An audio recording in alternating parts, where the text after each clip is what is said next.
Chocolate படல் cake எப்படி பண்ணுறதுன்னு பார்க்கலாம்.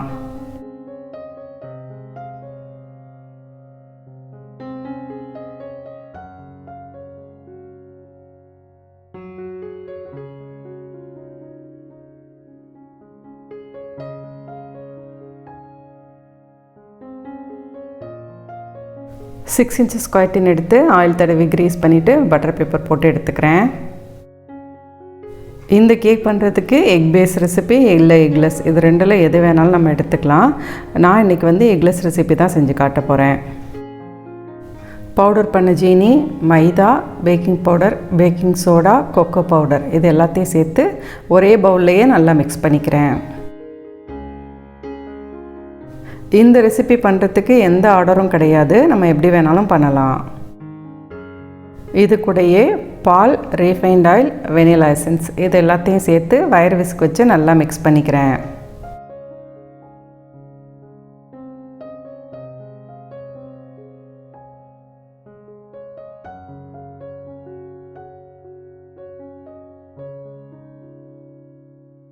பேட்டர் நல்லா கட்டி இல்லாமல் மிக்ஸ் பண்ணதுக்கப்புறம் இதில் நல்லா கொதிக்கிற தண்ணியை ஆட் பண்ணி மிக்ஸ் பண்ணிக்கோங்க.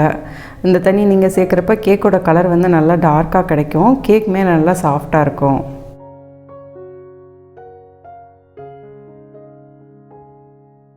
இந்த ரெசிபி வந்து நீங்கள் எக்லெஸ் கேக் ஐசிங் பண்ணுறதுக்கு கூட பேஸாக யூஸ் பண்ணிக்கலாம்.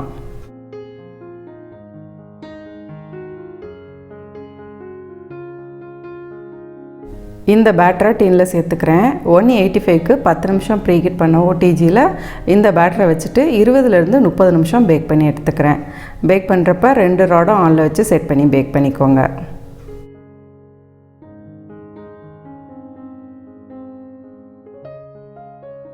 இப்போ இதுக்கு தேவையான இந்த சாஸை ரெடி பண்ணிக்கலாம்.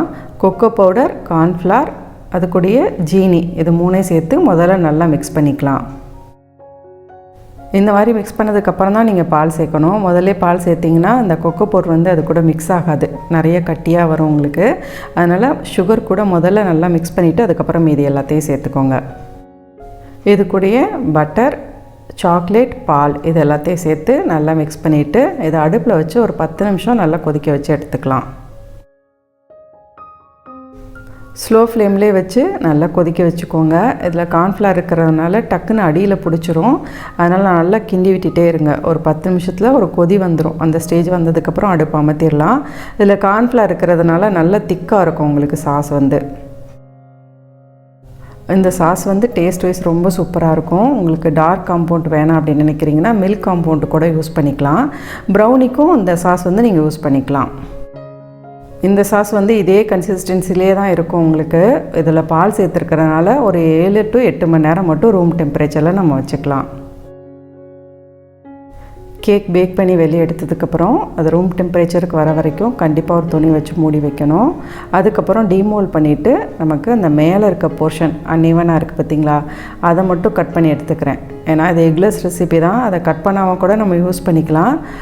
ஜஸ்ட்டு பார்க்குறதுக்கு ஒரு நீட்டாக இருக்கணும் அப்படின்றதுக்காக மேலே இருக்க போர்ஷனை மட்டும் கட் பண்ணிவிட்டு நமக்கு என்ன சைஸில் வேணுமோ அந்த சைஸில் நான் சின்ன சின்னதாக கட் பண்ணி எடுத்துக்கிறேன். எக்லெஸ் ரெசிபிக்கு வந்து சாக்லேட் கேக் வந்து ரொம்ப சாஃப்டாக இருக்கும். கண்டிப்பாக இந்த ரெசிபி ட்ரை பண்ணி பாருங்கள்.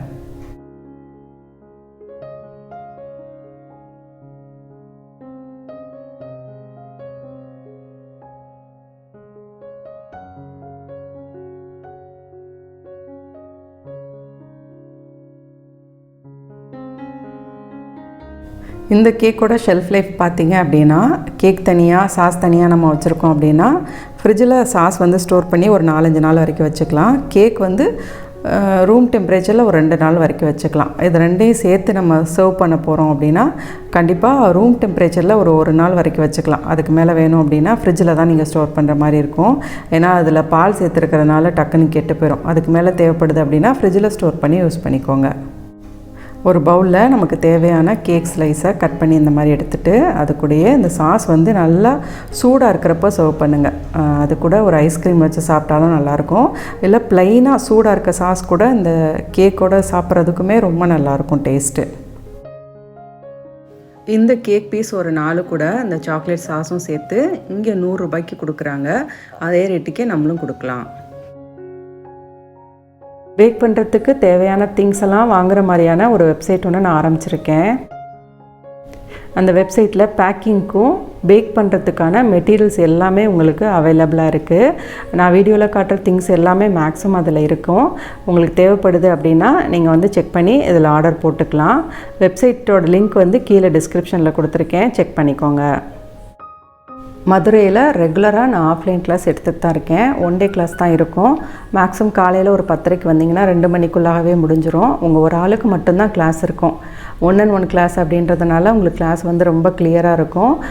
1 டேலே நீங்கள் என்ன பண்ணுவீங்க அப்படின்னா 2 கேக் வந்து நீங்கள் ரெடி பண்ணுவீங்க. 2 1/2 kg கேக் பண்ணுவீங்க.